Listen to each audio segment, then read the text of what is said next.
श्रीमद् भगवत गीता एक धार्मिक किताब के साथ साथ हर मनुष्य के जीवन के जीने का पाठ है। दोस्तों, गीता संसार में सबसे पवित्र और समृद्ध पुस्तक है। गीता साक्षात भगवान श्री हरि विष्णु का रूप माना जाता है। विष्णु भगवान ने इस पुस्तक में संपूर्ण चराचर सृष्टि का वर्णन किया है। इसमें लिखी एक एक बात और श्लोक पत्थर की लकीर के समान है। इसलिए गीता को भारत में ही नहीं बल्कि विश्व में भी महान पुस्तक माना जाता है। हमारे जीवन में अक्सर ऐसे क्षण आते हैं जब हम दुविधा में होते हैं और सही समय पर सही निर्णय नहीं ले पाते। ऐसे में श्रीमद् भगवत गीता के श्लोक में मनुष्य जीवन की हर समस्या का हल छिपा है। गीता के 18 अध्याय और 700 गीता श्लोक में कर्म, धर्म, कर्मफल, जन्म, मृत्यु, सत्य, असत्य आदि जीवन से जुड़े प्रश्नों के उत्तर मौजूद हैं। तो इसलिए दोस्तों, जीवन की वास्तविकता को समझने के लिए आज की इस वीडियो में सुनेंगे भगवत गीता के अनमोल वचन, ताकि आप भी जीवन को श्री हरि की कही बातों के अनुसार समझ सके। गीता के अनमोल वचनों को अपने जीवन में उतरना है, अज्ञानता को इस संसार से मिटाना है। गीता कहती है, सिर्फ दिखावे के लिए अच्छा मत बनो, वो परमात्मा आपको बाहर से नहीं बल्कि भीतर से जानता है। गीता में श्री कृष्ण कहते हैं कि इंसान का मन एक ऐसी जमीन है जहां आप जैसा बीज बोएंगे आपको वैसा ही फल प्राप्त होगा। हर युग में नारायण आते हैं और हमारे कर्तव्य से हमें अवगत कराते हैं। इससे गीता के अनमोल वचन हमें जीवन जीना सिखाते हैं। अच्छाई की राह पर चलने वाला व्यक्ति कभी नहीं गिरता, लेकिन बुराई की राह पर चलने वाला इंसान पग पग पर गिरता है। गीता ने ही मनुष्य को इंसानियत सिखाई है। इसी से जीवन में उम्मीद की नई किरण आई है। जब से श्रीमद् भागवत गीता को अपने जीवन में उतारा है, तब से मेरा जीवन में सिर्फ खुशियों का ही सहारा है। एक पेड़ कट गया यहाँ धर्म के खातिर, आधा गीता बन गया, आधा कुरान हो गया। परिस्थितियों को दुश्मन ना समझो, परिस्थितियों हमें मजबूत बनाने के लिए ही आती है। गीता के बिना ज्ञान इस जहां में कहां पाया है, यह रहस्य अब तक इंसान समझ ना पाया है। जिस प्रकार आग सोने को परखती है, ठीक उसी प्रकार विपत्तियां भी मनुष्य को परखती है।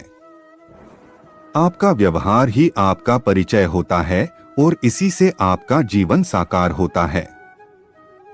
श्री कृष्ण कहते हैं कि जिंदगी में ठहराव का सुख तभी मिलता है जब आप जी भर के भटक लिया जाए। इस जमाने में जो मनुष्य मन को अपने बस में नहीं करता, उनको ये मन विनाश की ओर ले जाता है। जिसने भी गीता के वचनों को अपने जीवन में उतारा है, उसने ही अपने जीवन को सुधारा है।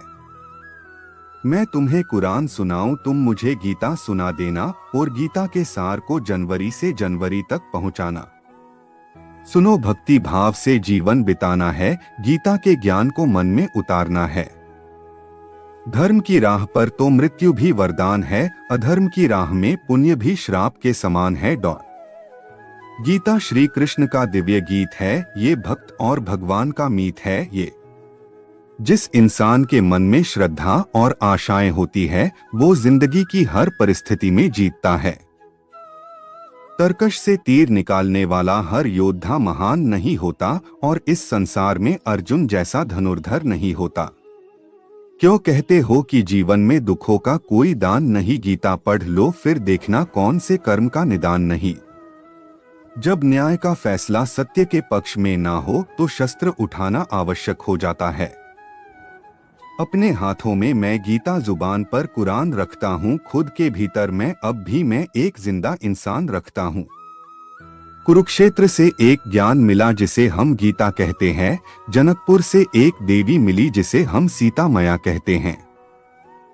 आपके द्वारा किया जाने वाला व्यवहार ये दिखाता है कि आपको संस्कार कैसे मिले हैं।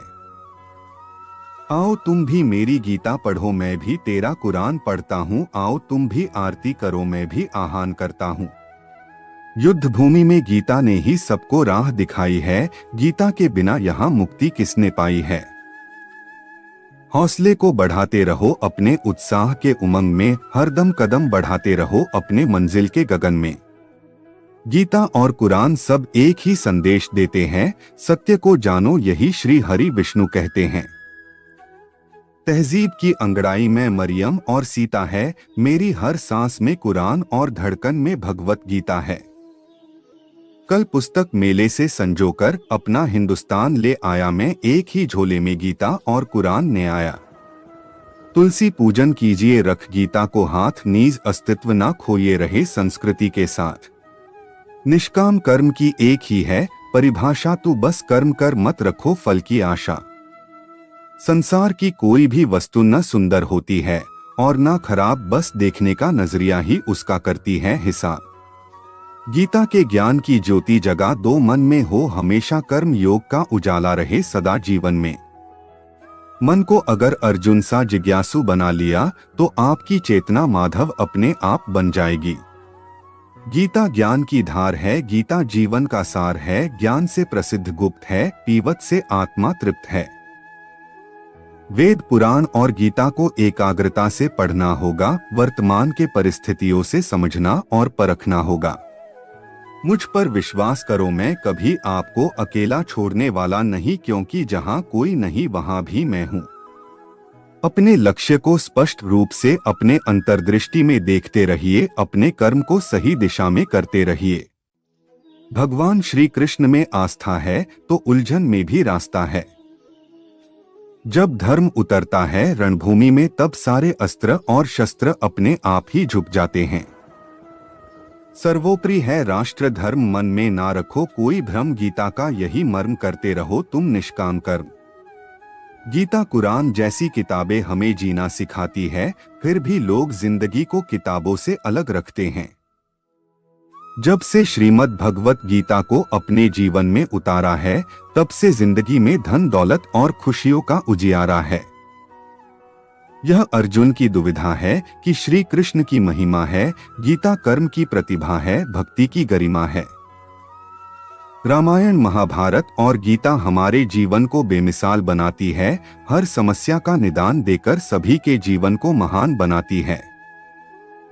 तुम्हारे संग जीवन रूपी युद्ध में ना हाथी ना घोड़े ना कोई महारथी हो, विजय निश्चित है तुम्हारे साथ, कर्ण सा मित्र और श्री कृष्ण सा सारथी हो। श्रद्धा से जब सर झुके तो ख्वाहिशों से दिल खाली हो जाए, गीता के अनमोल वचन से जिंदगी में ज्ञान का दीपक जग जाए। जो व्यक्ति यह जान लेता है कि वो स्वयं कुछ नहीं कर रहा है, उसके हाथों ही कोई महत्व का काम होता है।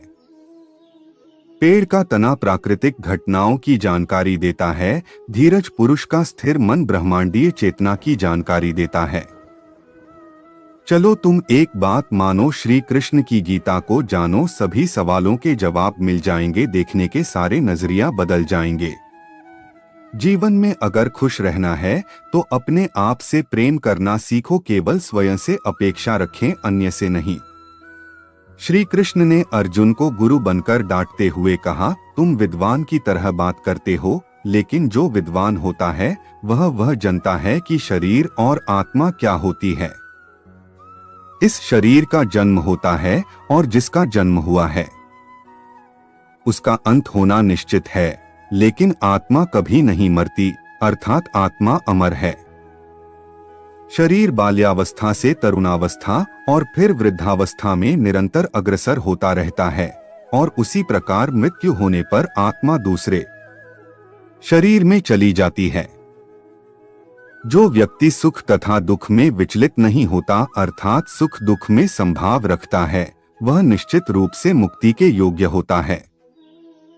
किसी और के जीवन की नकल को पूर्णता के साथ जीने की तुलना में अपने भाग्य को अपूर्ण रूप से जीना बेहतर है। जिस प्रकार मनुष्य पुराने वस्त्रों को त्याग कर नए वस्त्र धारण करता है, इसी तरह आत्मा भी पुराने तथा व्यर्थ शरीर को त्याग कर नया शरीर धारण करती है।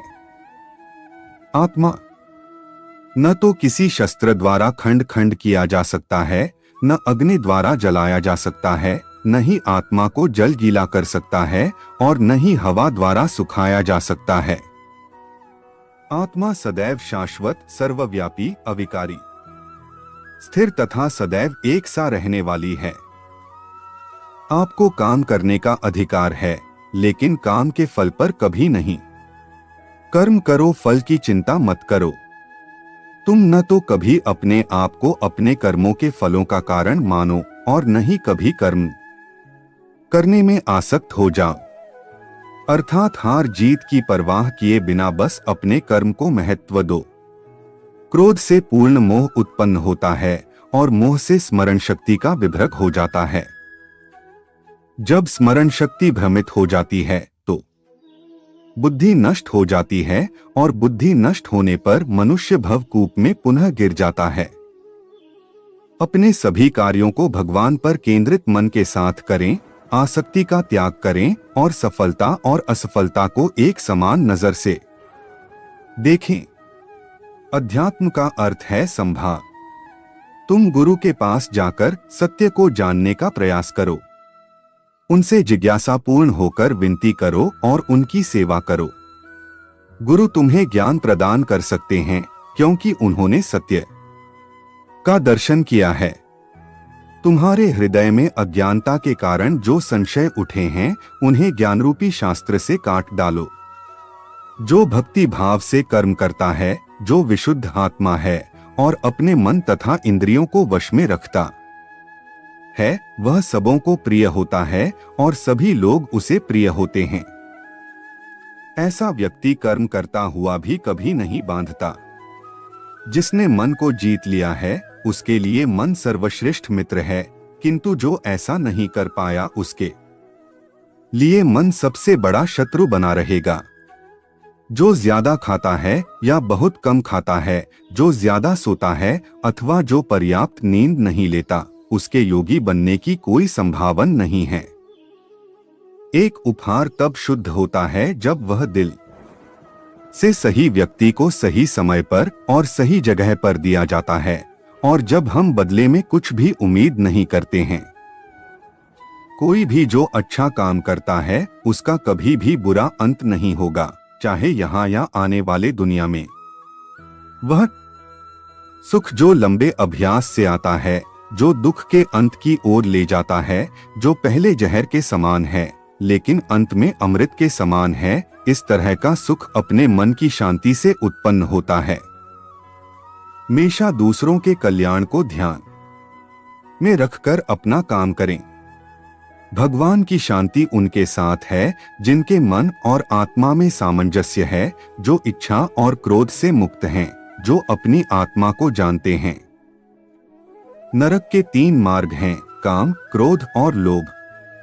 वह बुद्धि से जीते हैं जो अपने आप को सब में और सब में अपने को देखते हैं। इंद्रियां शरीर से ऊंची हैं, मन इंद्रियों से ऊंचा है। मन के ऊपर बुद्धि है और बुद्धि के ऊपर आत्मा है। इस प्रकार जो सर्वोच्च है उसे जानकर आत्मा को अहंकार पर शासन करने दें। स्वार्थी इच्छा वाले भयंकर शत्रु का वध करने के लिए अपनी शक्तिशाली भुजाओं का प्रयोग करें। इस ब्रह्मांड में परिवर्तन निश्चित है, नियमित है। आप एक पल में करोड़पति या कंगाल हो सकते हैं। भय और चिंता 2 शत्रु हैं जो हमारे कल्याण में बाधक हैं। हमें उन्हें अपने दिमाग से पूरी तरह से मिटाने का प्रयास करना चाहिए। तुम खाली हाथ आए हो और खाली हाथ चले जाओगे।